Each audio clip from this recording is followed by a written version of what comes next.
ഭാഗം 2 ധർമ്മസ്ഥലം 1995 മുതൽ 2014 വരെയുള്ള കാലഘട്ടത്തിൽ കൊടും കൊലപാതകങ്ങളാണ് ധർമ്മസ്ഥലയിൽ നടന്നിട്ടുള്ളത് എന്ന നടക്കുന്ന വെളിപ്പെടുത്തലുമായി ശുചീകരണ തൊഴിലാളി മൊഴി നൽകിയത്. കൊടും ക്രൂരതകൾക്ക് താൻ കൂട്ടുനിൽക്കേണ്ടി വന്നതായും കുടുംബത്തെ ഒന്നായി ഇല്ലാതാക്കും എന്ന ഭീഷണി കൊണ്ടുമാണ് എന്ന് അദ്ദേഹം മൊഴി നൽകിയത്. സ്ത്രീകളും പെൺകുട്ടികളും ഒപ്പം ഇതിൽ പുരുഷന്മാരും കൊല്ലപ്പെട്ടിട്ടുണ്ട് എന്നാണ്.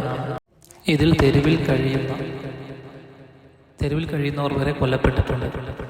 നിരവധി കൊലപാതകങ്ങൾ താൻ നേരിട്ട് കണ്ടിട്ടുണ്ട് എന്നും ചില മൃതദേഹങ്ങൾ ആസിഡ് ഒഴിച്ച് പൊള്ളിച്ചിട്ടുണ്ടായിരുന്നു എന്നും അദ്ദേഹം വെളിപ്പെടുത്തി.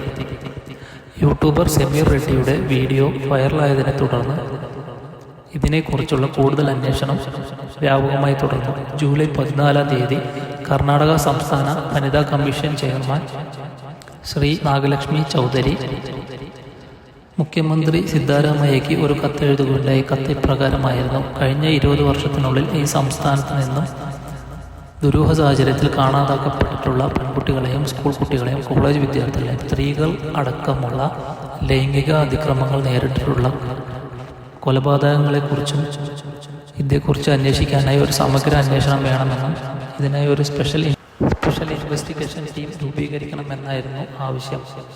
ശുചീകരണ തൊഴിലാളിയുടെ അഭിഭാഷക സംഘവും അന്വേഷണ സംഘവും തമ്മിൽ ഇപ്പോൾ തർക്കം നേരിട്ടുകൊണ്ടിരിക്കുകയാണ്. അദ്ദേഹത്തെ പബ്ലിക് പ്ലേസിൽ കൊണ്ടുപോകാൻ പറ്റില്ല എന്നാണെന്ന് ഇദ്ദേഹത്തിൻ്റെ അഭിഭാഷക സംഘം പറയുന്നത്.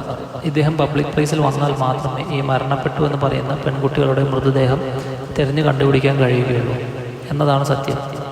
ഈ വീഡിയോ ഇഷ്ടപ്പെട്ടാൽ സബ്സ്ക്രൈബ് ചെയ്യുക. Thank you.